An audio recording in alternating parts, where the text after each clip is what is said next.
Hello and welcome to Tap That MTG, the show where we tell you everything you know about Magic the Gathering that's probably wrong, but fun to talk about. Today we are bringing you another pre-con deep dive into one of the five new Commander decks that just came out with new Capenna. We're a little behind, but that's okay. We're here. We've got lots to say about these fun new decks that just came out. We're going to go through this deck and tell you, break down all the cards in the deck, talk about the mana curve, explain how the deck is supposed to work. And if you stick with us long enough, we'll even tell you some of the things we might tweak in the deck too, which is kind of fun. So hopefully you stick with us. And so without further ado, I'm going to have Leslie tell you all about this deck. Thank you, Shauna. It's a Cabaretti. It's a Cabaretti. I love this theme of this new Capenna. It is so awesome. It's like 1920s gangster, and I love this deck. I am super excited about it. First of all, it is in my colors, which red, green, white, and any combination thereof is kind of what my jam is. It's what I play. And this commander is a cat. So, I mean, Kit, Canton, Mayhem, Diva. She's a diva too. Like, this deck was made for me. I did buy this deck already. Totally Kit Canton enters the battlefield with, you get to create a 1/1 green and white citizen token because, of course, citizens will bow to Kit Canton. Citizens unite. Yep. At the beginning of combat on each player's turn. At the beginning of combat, you may tap 2 untapped creatures you control, and when you do, target creature that player controls gets +2/+2 and gains trample until the end of turn. Goad that creature. And anyone that has played anything with me that I've played Goad knows that I find it terribly satisfying to make people attack each other. So this is actually not about goading and making people attack each other. But that's an added benefit. This deck is actually about going super wide, making tons of tokens, and then swinging in with lots of creatures and or keeping them back so that you can again tap them. There's ways of turning your 1/1s into bigger creatures and all kinds of shenanigans like that. So let's get started. Let's break this down. What does the guts of this deck look like, Sean? So we have a very, very aggressive deck on our hands here. No surprise. This has a very pointed mana curve here. So we've got 3 cards at 1 cost, 9 at 2, 23 at 3 cost, which is crazy. Awesome. 10 at 4. And then just a scattering of 6 at 5 and 7 at 6+, and 4 at the X mana cost. So that shows you just how aggressive that is. Tons of stuff at that 3 mana cost. You're going to be able to play lots of stuff. Then we've got the color breakdown here. It's pretty even Steven. We've got 10 for the red, 12 of the white, 14 of the multicolor. There is a little bit more green. There's 19 green there and 7 colorless. So pretty even all around there. Then if we break it down by card type, we've got lots of creatures, 23 of them, but we also have lots of instances and sorceries. Some of those make creatures, so 21, 10 enchantments, and then 8 artifacts. So that's our breakdown as far creature types. We are going to be evaluating this deck based on a formula that we like to follow, and I'm going to let Leslie tell you all about that formula. I would love to tell them about this formula because it's a great little formula. It will make you a mid-range basic commander deck. So it is a formula, not the formula, but it seems to be the one that most of the decks that Wizards makes and puts out follows. So we like to evaluate their precons with this formula. So commander, of course, 1.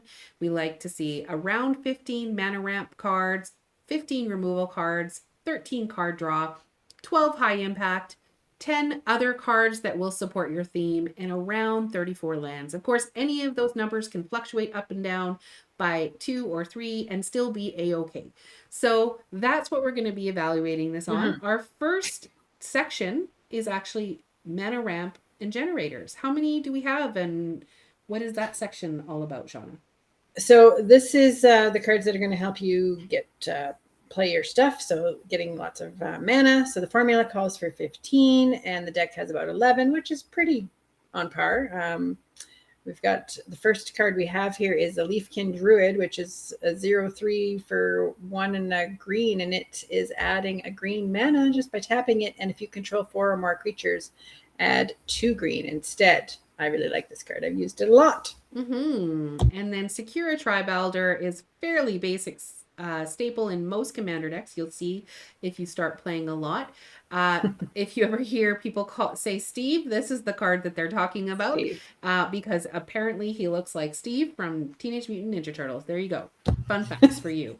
Sacrifice Secure Tribalder, search your library for a basic land card, put that card onto the battlefield, then shuffle. This is a great card to keep on the battlefield as a blocker, and when someone swings in at you, you can block with it, and then in response to, before damage, you can sacrifice it and get your land, but that thing is still blocked. So I just say that because I did not know that when I was a new Magic player, and I learned that, and I was very happy to know that. So yeah. Wood Elves is a little 1/1 for 2 and a green. It is when it enters the battlefield, you get to search your library for a forest card and put that card onto the battlefield. Doesn't have to be tapped, and then shuffle. So that is why it costs a little bit more, because it's getting you a mana that you can use right away, which is sweet. And then we have Cultivate for 3 mana. You can search your library for 2, count them, 2 basic land cards, reveal those cards, and put them onto the battlefield tapped. And one onto the battlefield tap, the other into your hand, and then you shuffle your library. If I might make a suggestion for people, again, that might be new to the game, if you could do this at the end of your turn so that you can go and search for your land while it's not your turn anymore, people will appreciate it. Yeah, definitely. Then we've got a couple commander staples here that are our mana ramps. Here we've got the Arcane Signet, which is a new commander staple. It taps for any mana that your commander has in its color identity, and Commander Sphere is also another little artifact that can tap for colors in your commander as well. And then later on, you can sacrifice it and draw a card. So it's very useful that way. Yeah, and then we also have Fellware Stone and Soul Ring, also very common in commander decks. Fellware Stone taps for any mana or land an opponent controls that any basic color that they can produce. And then Soul Ring taps for 2. So everyone likes turn 1 Soul Ring. Yeah, especially Leslie. We also have a new card that I just love this art. I love my romance novels. There's a new D&D campaign coming out they're just getting engaged. It's so sweet. It's a prosperous partnership. It's going to benefit both of them. For 1 a red and a white, it's a little enchantment that's when it enters the battlefield, you create 2 1/1 green and white citizens, so the 2 people that are getting engaged, and you can tap 3 untapped creatures you control and create a treasure token. So that's really handy. So on your end step, on the opponent's end step, you could tap 3 and make a treasure for you to use next time. Handy dandy. And Awaken Zone is a very solid enchantment for mana ramp that you don't see very often for some reason. I should put that in more of my green decks. But at the beginning of your upkeep, you may create a 0/1 colorless Eldrazi spawn creature token, and that token can be sacrificed to add colorless mana. So every time that you start your turn, you have your upkeep, you get a little Eldrazi, you save them for when you need them. It's just like creating a treasure every turn. Sweet. Yeah. We also have this kind of strange looking card. So this card is actually 2 in 1. So the first part, the indulge part for 2 in a red, is a sorcery. And whenever a creature you control attacks this turn, create a 1/1 green and white citizen creature token that's tapped and attacking. And then the excess side is a sorcery. So you'd play that from your graveyard, and it has create a treasure token for each creature you controlled that dealt combat damage to a player this turn. So it would be really handy if you could do both on the same turn. you could do that, that'd be great. Get a little ramp there. Yeah. And then we move on to our next section, which, as I've said in many videos, is probably the most important section of a commander deck, other than the high impact. It is the removal section. Formula says you should have 15. This deck has about 13, so again, right on par there. It's a nice balanced deck right out of the gates. The first one is Rose Room Treasurer. It's a new card. I love the little this is great. For 4 mana, you get a 4/3. And this has Alliance. Now, Alliance is a keyword ability that doesn't mean anything specific. It just means whatever the text is. I don't know why they have to give a keyword just to put text on. Just put text on. I don't know, wizards. I don't know. Whenever another creature enters the battlefield under your control, create a treasure token. If this is the first or second time this ability has resolved this turn.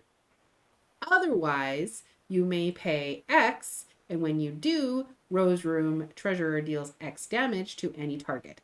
Now, the reason they did this, basically, it's like first creature comes out, you get a treasure. Second creature comes out, you get a treasure. Third creature comes out, now you do 3 damage.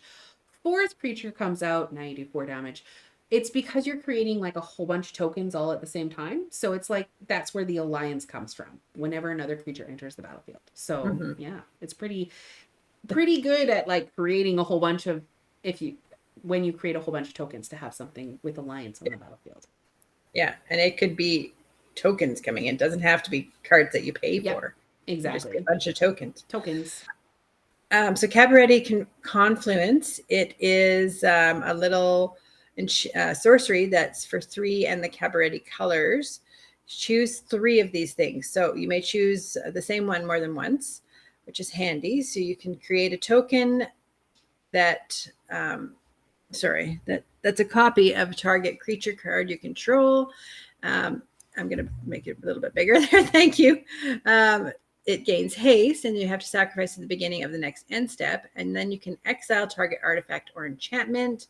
And creatures target player controls get +1/+1 and gain first strike until end of turn. So it's just a really handy card that's going to give you the tools that you need to do the job that you need to do.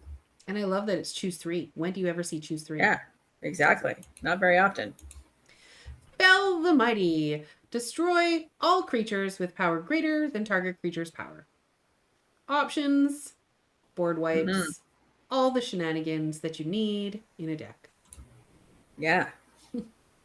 And then we have Martial Coup, that is for X and 2 white, a little sorcery that says create X 1/1 white soldier creature tokens. If X is 5 or more, destroy all other creatures. So yay. You're going to have lots of little guys doing lots of work for you. Artifact Mutation for a green and a red.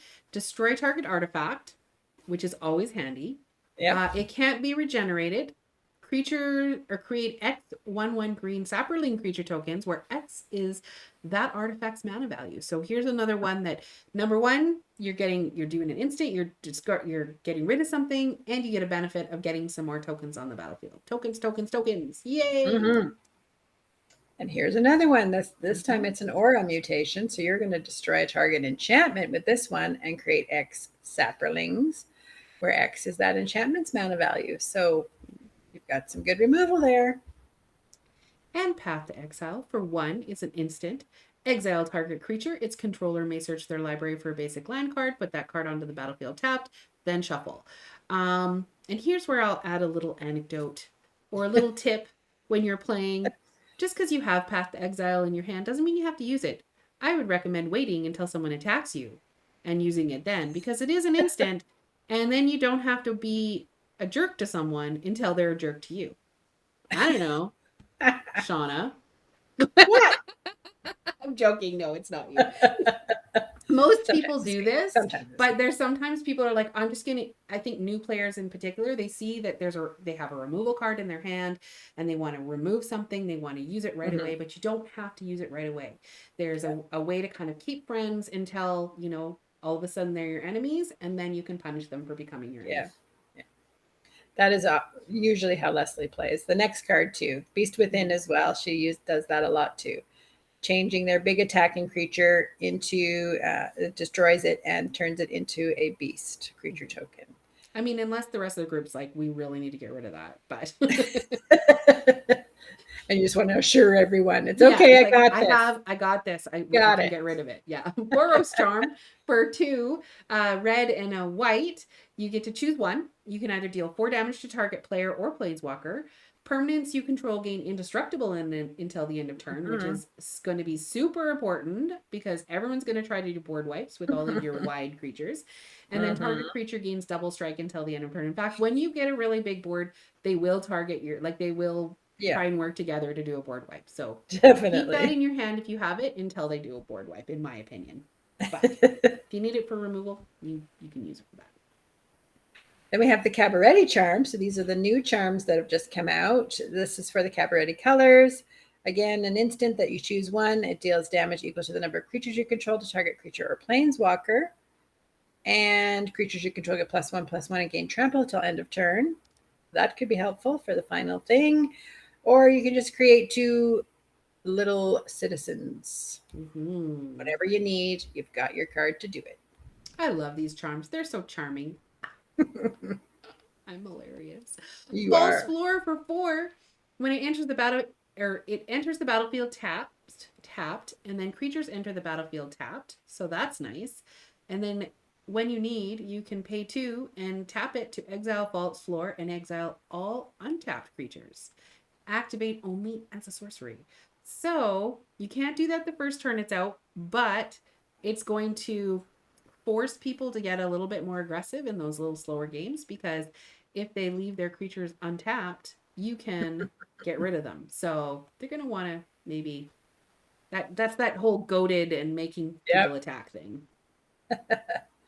They better do it. Bloodthirsty Blade. It is a little equipment for 2. That equipped creature gets +2/+0 and is goaded. So this was in the vampire deck, I think it was as well. So this you put on your opponent's creatures. So goaded means that they have to attack, but they can't attack you. And pay 1 and attach this to target creature and opponent controls and activate only as a sorcery. So you're giving them a bonus, but they can't attack you with it. It's always great. Duelist Heritage. I've played with this in a few other decks. It's come in some pre-cons lately. For 3, it's an enchantment that whenever 1 or more creatures attacks, you may have target attacking creature, so only 1, gain double strike until the end of turn. You can use this anytime someone is in combat and attacking. So whether it be yourself and you're attacking, or when an opponent is attacking with, say, their goaded creature, you can give it double strike. If you want, you can use this to make friends. You can hopefully use it to not make enemies. And yeah, it goes both ways. Yeah. And she does it. Then we have our next section, which is the card draw and tutoring section. So the formula calls for 13. The deck only has about 8 in it, but hopefully we'll find some other things you can maybe do for that. We've got Selvala, the Explorer Returned for 1 and the green and white Celestia pairing there for 2/4. It's an Elf Scout that has Parlay, which means that you can tap her and each player reveals the top card of their library. For each non-land card revealed this way, you add a green mana and you gain 1 life. Then each player draws a card. That's very political as well as help you. And then Rumor Gatherer is a little 2/1 for 3. It has Alliance. So again, remember those Alliance ones. Whenever another creature enters the battlefield under your control, in this case, you get to scry 1. And if it's the second time, you get to also, or you resolves, then you draw a card instead. So you don't get to scry, but the first time you get to scry, second time you get to draw. Yeah. Yeah. And then after that, it's not third time, fourth time. It's just first time, second. Yeah. Then we have Vivian Stampede, which is for 4 and 2 green, a sorcery. Each creature you control gains vigilance, trample, and melee until end of turn. And at the beginning of next main phase this turn, you get to draw a card for each player who has dealt combat damage this turn. So it's a great way for you to get some card draw when you're attacking everyone. And melee here helps you do that in that it means that whenever this creature attacks, it gets +1/+1 until end of turn for each opponent you attacked with a creature this combat. So again, you want to make sure you're attacking everybody and buffing up all those creatures to get lots of card draw. Mm-hmm. Shamanic Revelations is the 5 mana cost sorcery. You can draw a card for each creature you control, which will hopefully be a lot. Not too much. Remember, you have to discard if you don't have an unlimited hand side. It has Ferocious, and you gain 4 life for each creature you control with a power of 4 or greater. So, Angie. additional Staying alive. benefits. Staying alive. Camaraderie is a little card that I have liked to play several times. It's got 4 and a green and a white, and you gain X life and draw X cards, where X is the number of creatures you control, and creatures you control get +1/+1 until end of turn. It's does a lot of work for you. And Harmonize. Simple, basic, draw 3 cards for 4. Can do it. Idol of Oblivion is an artifact for 2 that says you can tap it and draw a card and activate only if you created a token this turn, which you're going to do. And you can pay 8 and sacrifice this guy and create a 10/10 Eldrazi creature token. I've seen Leslie play this one. I think it's better to kind of keep it as a card draw as long as you can, and then get your Eldrazi later. Yeah. Outpost Siege for 4 is an enchantment. This one enters the battlefield. You get to choose cons or dragons. And cons, at the beginning of your upkeep, exile the top card of your library until the end of your turn. You may play that card. And dragons is whenever a creature you control leaves the battlefield, Outpost Siege deals 1 damage to any target. Both will be good. Cons, we put it in card draw because you may want to just continue to look at the cards on the top of your library. But if you've gone really, really wide at this point, choosing dragons prevents them from wanting to do a board wipe, because that person that does the board wipe is going to probably take all the damage. Probably. If I'm making the decision. Yeah, exactly. Alrighty, so then we're on to our high impact cards. These are the cards that are going to win you the game, folks. So the formula calls for 12. This deck has about 14 because it's got so many overpowered awesomeness. Such a good deck. So good. The first one we have is Seize the Spotlight for 2 and a red. It's a little sorcery that says each opponent chooses Fame or Fortune. For each player who chose Fame, gain control of a creature that player controls until end of turn. Untap those creatures and they gain haste until end of turn. And for each player who chose Fortune, you draw a card and create a treasure token. So all the benefits for you, not so much for them. Mm-hmm. Again, you're seizing the spotlight. So and whatever. It's only 3. Like, it's great. It's fun. Fabine Boss Confidant. For 6, it's a 3/6. And right off the bat, it's just creature tokens you control have haste, which is great in and of itself. Like, come on. But this one also has Parlay. At the beginning of combat, on your turn, each player reveals the top card of their library. Now you have knowledge. For each land revealed this way, you create a green-white citizen creature token, getting some tokens. Then creatures you control get +1/+1 until the end of turn for each non-land card revealed this way. Then each player draws a card. So, as a consolation prize for everyone, it's okay. It's okay. Don't worry. You get to draw a card. It's a great card. I love it. And guess what? She's a cat. And we have the boss's chauffeur here, who is not a cat, but it's a citizen who is... Cats have servants, right? Let's face it. Of course. Boss's chauffeur for 4 and a white. It's a 0/0, but it enters the battlefield with a number of +1 counters on it equal to 1 plus the number of other creatures you control. Ooh, that could be big. It has alliance whenever another creature enters the battlefield under your control. Put a 1/1 counter on the chauffeur. And when it dies, you create a 1/1 green and white citizen creature token for each +1/+1 counter on it. Yeah. We just talked about this in the last one where fun. Chasm Stalker gets really, really big. Yes. And then if it dies, that's okay because you get all these citizens. Yes. that Exactly. enter the battlefield and maybe trigger other things to happen. Woohoo! So, Yeah. Master of Ceremonies for 4 is a 3/4. At the beginning of your I upkeep, know. each opponent chooses money, friends, or secrets. For each player who chooses money, you and that player each create a treasure token. Benefits for you, benefits for your friends. For each player who chooses friends, you and that player each create a 1 green citizen creature token. Benefits for you, benefits for your friends. And for each player who chooses secrets, Oh, you and God. that player each draw a card. This is just a good card all around. Everyone's going to love this card.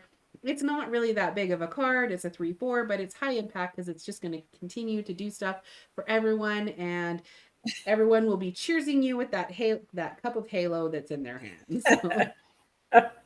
Oh my gosh. Then we've got Life of the Party. It's for 3 and a red, a 0/1, just a 0/1, but it's an elemental that has first strike, trample, and haste. And whenever it attacks, it gets +X+0 until end of turn, where X is the number of creatures you control. And when it enters the battlefield, if it's not a token, each opponent creates a token that's a copy of it. The tokens are goaded for the rest of the game. Right? Oh my gosh. So everyone gets this, but they can't attack you. It's awesome. Yeah. I love it. Best Soul Nourisher for 3. She's a 1/1. She's got her bucket of soul nourishing goo Something in there. And whenever one or more other creatures with a base power and toughness of 1/1, so all of your citizens, enter the battlefield under your control, you get to put a 1/1 counter on Bess. And then, whenever Bess attacks, each other creature you control with a base power of toughness of 1/1 gets +X+X until the end of turn, where X is the number of 1/1 counters on Bess. So she just continues to make your things bigger. As you go wider, the wider you are, the bigger she is. And oh my goodness, it's just crazy. Oh my gosh. Then we have the Orzhov Advocist. It's a 2 and a white 1/4 human advisor. At the beginning of your upkeep, each player may put 2 1/1 counters on a creature they control. If a player does, creatures that a player controls can't attack you or planeswalkers you control until your next turn. I believe Leslie has played this on me before, or someone has. That one's in the Brina deck. Ah, yes, there you go. So go back and watch that video. And Agitator Ant does the same thing. Basically, you're giving them some counters. If they want, they don't have to. At the beginning of your end step, each player may put 2 1/1 counters on a creature they control, but you get to goad each creature. So they get the counters, they just can't attack you, which most people are willing to do at the beginning of the game when you're not a threat. Yeah. After that, they're like, no, I want to attack you. Then you know you need to do something. Yes. So now we have Kazul, a Tyrant of the Cliffs. He is a 5/4 for 3 and 2 red, a big ogre warrior. Whenever a creature an opponent controls attacks, if you're the defending player, you get to create a 3/3 red ogre creature token unless that creature's controller pays 3. So if they want to attack you, you're going to have a blocker if they don't pay. So they need to decide. Just keep making tokens, and it's a 5/4. Arasta, the Endless Web. So here we go with some more token generating awesomeness. For 4, it's a 3/5. She's got reach. And whenever an opponent casts an instance or sorcery, you get to create a 1/2 green spider creature token with reach. Nice. So if someone happens to be playing Maestros and you have your Arasta out, then you'll be happy. You'll be laughing. Lots of little bugs everywhere. Leslie loves spiders. Love them. Then we've got Champion of Lambolt. This is one of the cards that I play a lot. It's a 1 and 2 green little 1/1 human warrior. Creatures with power less than Champion of Lambolt's power can't block creatures you control. Any creatures. And whenever another creature enters the battlefield under your control, put a 1/1 counter on Champion of Lambolt. It's going to get so big so fast. So big, and then everything is unblockable. Yeah. Especially when you get Scoot Swarm out there, because Scoot Swarm is a 3 mana cost insect 1/1. that whenever a land enters the battlefield under your control, you get to create a 1/1 green insect creature token. If you control 6 or more lands, you create a Scoot Swarm token instead. So then you'll have 2 Scoot Swarms, then you'll have 4, and then 8, and then, yes, you get it. It's crazy. You just have lots of Scoot Swarms. It happens. Then we've got another game-winning card here. This is Beastmaster Ascension for 2 and a green. It's an enchantment that says whenever a creature you control attacks, you may put a quest counter on the Beastmaster Ascension. And as long as Beastmaster Ascension has 7 or more quest counters on it, creatures you control get +5/+5.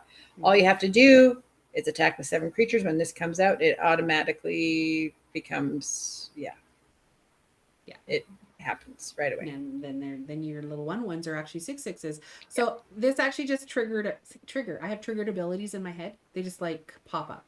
So I was just thinking about this whole like, but then it makes your 1/1s into 6/6s, and then they're no longer 1/1s anymore. But the ones we talked about before, like Bess, where it takes advantage of other creatures that are 1/1s, it says their base power and toughness is +1/+1. So the 5/5 does not count against its base power and toughness. So just a little fun fact that you think about when you doing it. Sandworm Convergence, 6 and 2, so it's pretty expensive. 8 for this enchantment, but creatures with flying can't attack you or planeswalkers you control. So those poor Obscura people are going to hate you. And at the beginning of your end step, you create a 5/5 green worm creature token. I hate this card when I'm playing my flying decks. I don't know why Shauna doesn't play it more, because she knows I'll be salty. But this is a great card. It's awesome. It is. I've used it against you. I know. Not very often, but I do. It's because I cry. She cries. Oh my gosh. Then we've on to the other cards on theme that support your win conditions, different things that just help the overall theme of the deck. The formula calls for 10. This deck has about 12. And the first one we have is a big Thunderfoot Baloth for 4 and 2 green, a 5/5 trample that has Lieutenant, which means as long as you control your commander, this guy gets +2/+2, and other creatures you control get +2/+2 and have trample as well. Which is pretty high impact, but you have to control your commander, so it's a little bit conditional. Gahiji, Honored One, I don't know, for 2 and the Cabaretti colors, is a 4/4, and whenever a creature attacks one of your opponents or planeswalkers an opponent's control, that creature gets +2/+0. So, hey guys, attack the other guy, because your creatures will get +2/+0, and that's a good thing. Why not? Why not? Yeah. Then we have a new card that's called Sizzling Soloist for 3 and a red. It's a 3/2 with an alliance. So for this one, whenever another creature enters the battlefield under your control, target creature an opponent controls can't block this turn. If this is the second time this ability has resolved this turn, that creature attacks during its controller's next combat phase, if able. You're really going to be mean to them with this card. Assemble the Legion for 5. It's an enchantment. At the beginning of your upkeep, you get to put a muster counter on Assemble the Legion. Then create a 1/1 red and white soldier creature token with haste for each muster counter on Assembled Legion. So it's just going to keep creating more and more legions, because you're going to keep adding a counter and keep getting things back. If someone does a board wipe and you have this enchantment on the battlefield, you're going to be able to recover a lot quicker, which is fantastic. And speaking of board wipes, Grand Crescendo is an instant for X and 2 white that says create X 1/1 green and white citizen creature tokens, and then creatures you control gain indestructible until end of turn. So you've got something to do when they attack you and want to kill everything. Well, you're going to pretty much say, yeah, too bad. Yeah, nope. If you have this in your hand, even if you just keep 1 mana up for that X, so you can create 1. Actually, you don't even have to. You can just cast it for 2, right? Yeah, you You can. don't have to create a citizen token. It'd be nice if you did, but that's a nice little like because they're going to do board wipes on you. Like we said, they're Yeah. going to gang up on you. So having that is great. You want it to be a Crash, grand crescendo, not a little grand. crescendo. Yeah, you'd want it to be grand. Yeah. Crash the party for 6 Oh, as an there you instant. You get to create a tapped 4/4 green rhino warrior creature token for each tapped creature you control. Woo.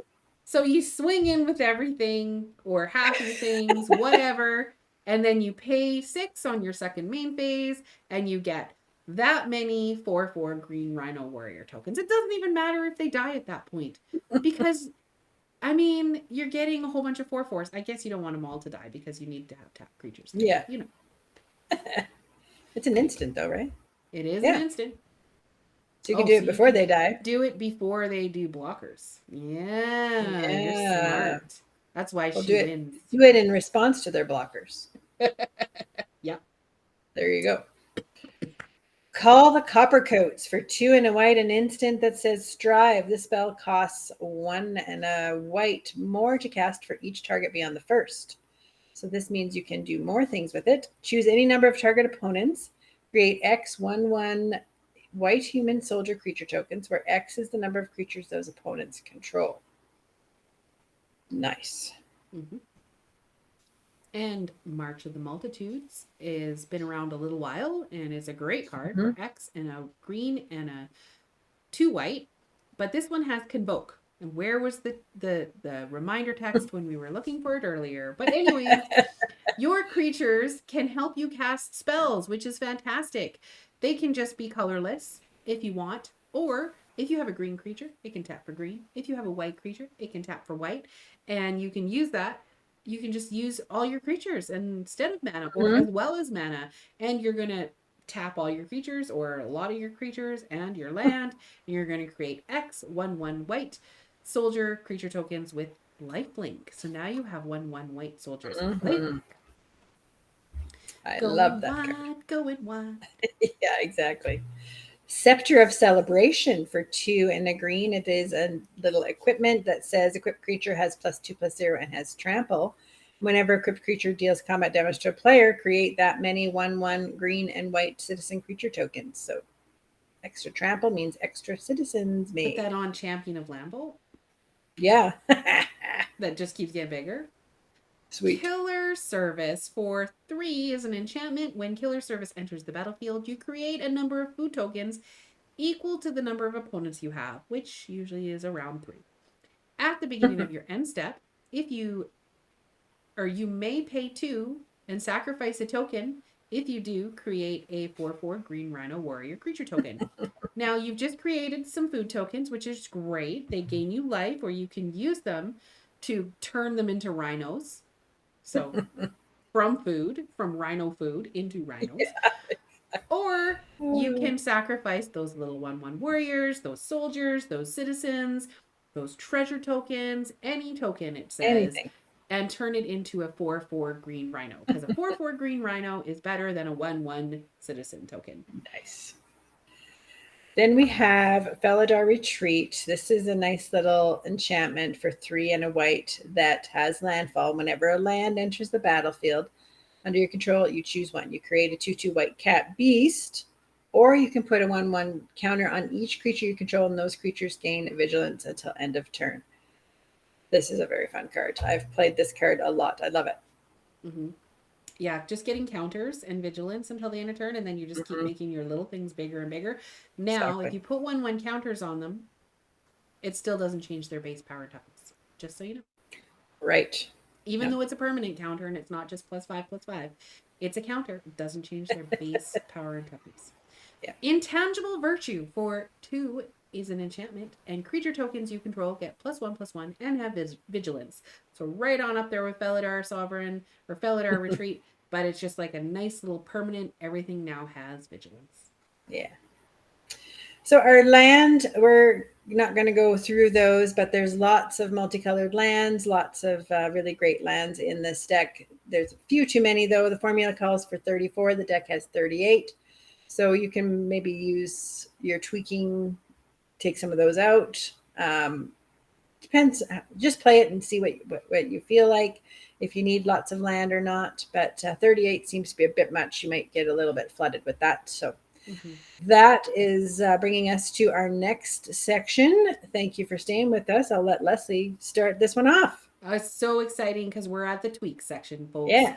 We are ready to tell you how we would maybe change this deck. So first little caveat, of course, with tweaks, these are just some suggestions. We want to hear what you guys think. You wouldn't necessarily put all of this stuff in the deck. This is just, you might want to go this way or you might want to go that way. Again, play with it, see what you like, what the deck is doing, and then tweak from there. So the first one is Cabaretti Ascendancy. This is another Ascendancy that has come out that of course isn't in the decks because it's rare, but it benefits this deck definitely. At the beginning of your upkeep, look at the top card of your library. If it's a creature card or a planeswalker card, which undoubtedly it's going to be, you may reveal it and put it into your hand. If you don't, you may put that card on, if you don't put it into your hand, you may put it on the bottom of your library. And if you want, you can just leave it on the top for you to draw next turn. So lots of options there. It can either go into your hand, go on the bottom, or stay there. Of course, it has to be a creature in order for it to go into your hand. Right. But Shauna got this in the draft that we were playing just the other day, and she was kicking my butt with it. It was awesome. This is a great card and a must include if you get it. Yeah. Then we have, to go along with that whole goading thing, a good card for that is the Disrupt Decorum for 2 and a red. It's a sorcery that says goad all creatures you don't control. So that happens until your next turn. Everybody has to swing with everything except at you. Hooray! Geode Rager, another one kind of on the theme of goading if that's the direction you want to go with this deck. So 4 and 2 red for a 4/3. It's a first strike and landfall. Whenever a land enters the battlefield under your control, you gold each creature target player controls. So it's not all creatures, it's just target player, but that person that you're really scared of, you can target them. Yeah. And then we have another one here that happens to be a cat warrior. That is Marisi, Breaker of the Coil, for 1 and the Cabaretti colors, a 5/4 big thing. And your opponents can't cast spells during combat, so it keeps them from doing those tricks. And then whenever a creature you control deals combat damage to a player, you get to goad each creature that player controls. So it's a goad. Yeah. Of course, you may want to go with citizen theme here, and so we have some citizen cards. Darling of the Masses, for 2 and green and white. It's a 2/4. Other citizens you control get +1/+0. And whenever Darling of the Masses attacks, you create a 1/1 green and white citizen creature token. So she's going to keep creating citizens. She gives citizens a buff, and so that's a nice little kind of addition if you're going the citizens route. And then there's this beautiful artifact, Halo Fountain, that's for 2 and a white. You can pay 1 white. It's got multiple things you can do here. So you pay 1 white and tap it to untap a tapped creature you control, and then you get to create a 1/1 green and white citizen creature token. So that was really annoying when Leslie was swinging at me with her big thing, and then untapping it and having it for a blocker was a real pain in the butt. Plus, she got to make a little citizen, so it was really helping her build her board back up. It's a great card. Yeah. And then you can pay 2 white and tap it and untap 2 tapped creatures you control, draw a card. So again, depending what you need. Or you can pay 5 and tap this and untap 15 tapped creatures you control, and you win the game. What? Yeah. So this one is going to be easy to get to 15 creatures. And once you have Halo Fountain out, like, you can just win the game. Hopefully they're going to try and get rid of it, of course. Yeah. But it's an artifact, so they have to have artifact removal. So they're going to do board wipes, so protect your things. Planewide Celebration for 5 and 2 green is a sorcery. Choose 4. Choose 4 of these things. You may choose the same mode twice if you want, or more than once. You could choose more than once. Them 4 times if you want. You get to create a 2/2 citizen creature token. That's all colors. Return target permanent card from your graveyard to your hand 4 times if you want. Proliferate, so giving those things extra little counters, or you can gain 4 life. So whichever ones of those that you like and need, you can do. I think this is a little bit of an expensive card, but I can't remember. Maybe it's not. Maybe it's cheap, but it's on theme. It's on theme. Yeah. Yeah. Then we have a new card that's called Rakish Revelers. It is for 2 and the Cabaretti colors.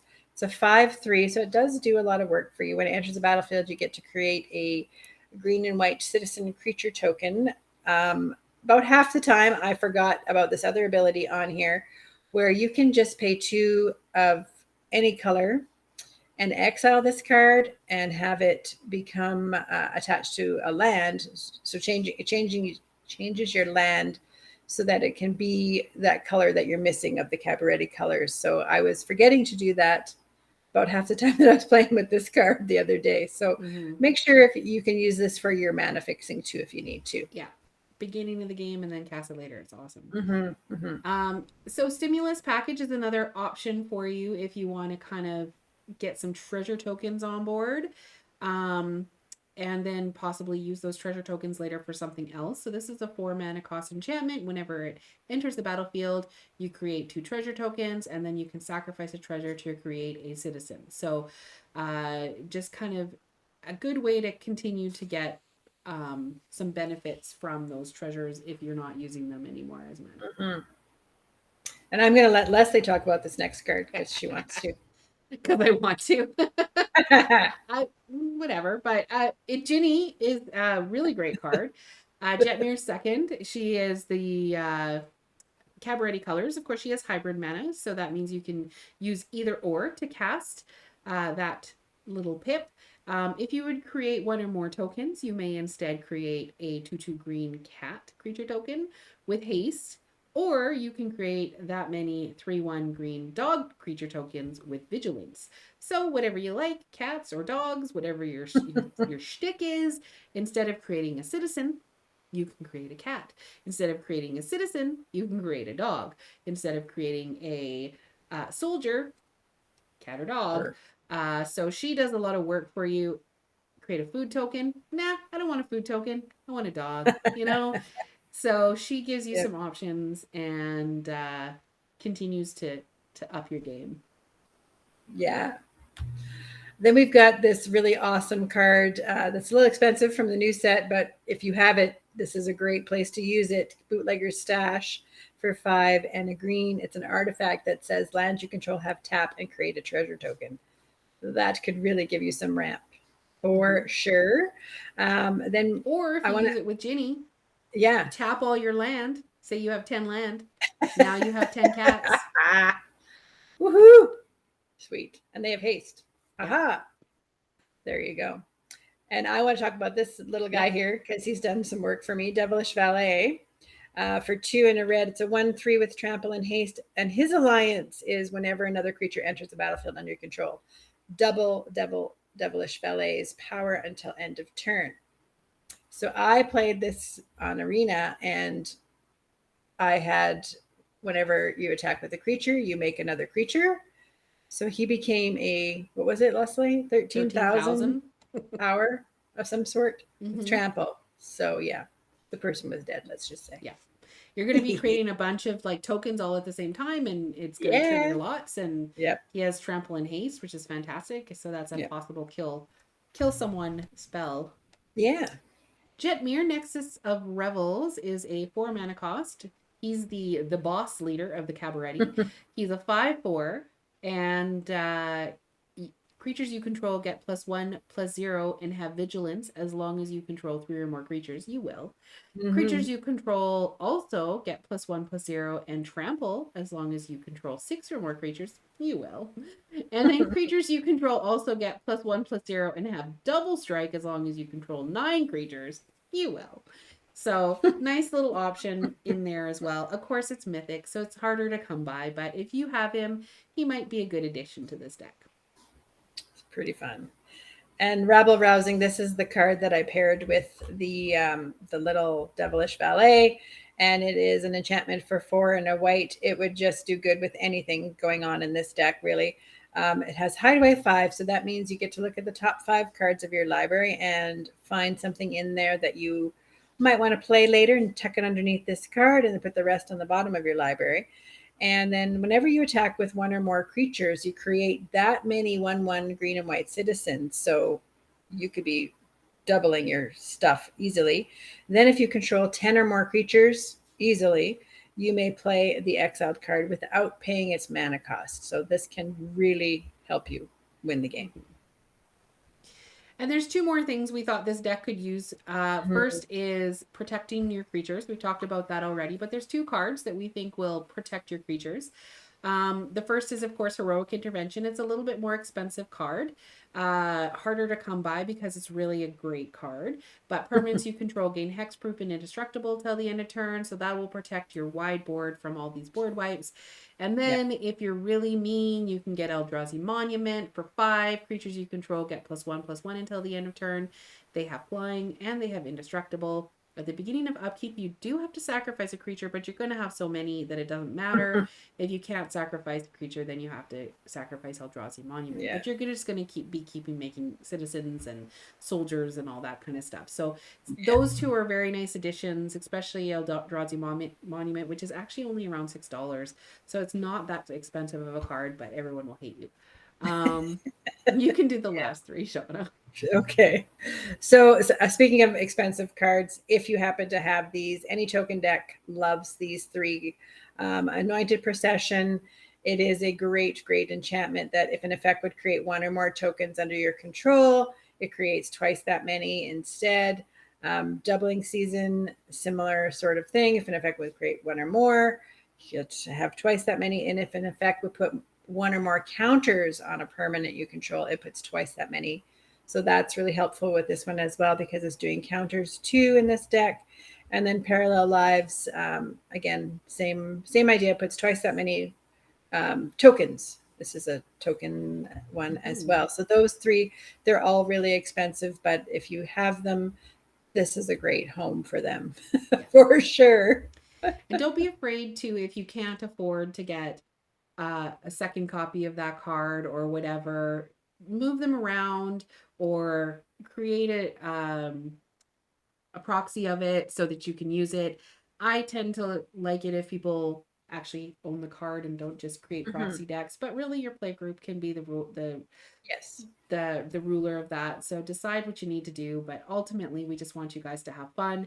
That's it for this time. Thank you so much for watching. We are available on YouTube and Twitch. Also, feel free to connect with us on Facebook, Twitter, and Instagram. We'd love to hear how you would tweak this deck, but that's it for this time. We'll see you next time. And in the meantime, tap those magic cards and have fun doing it. Bye, Thanks, guys.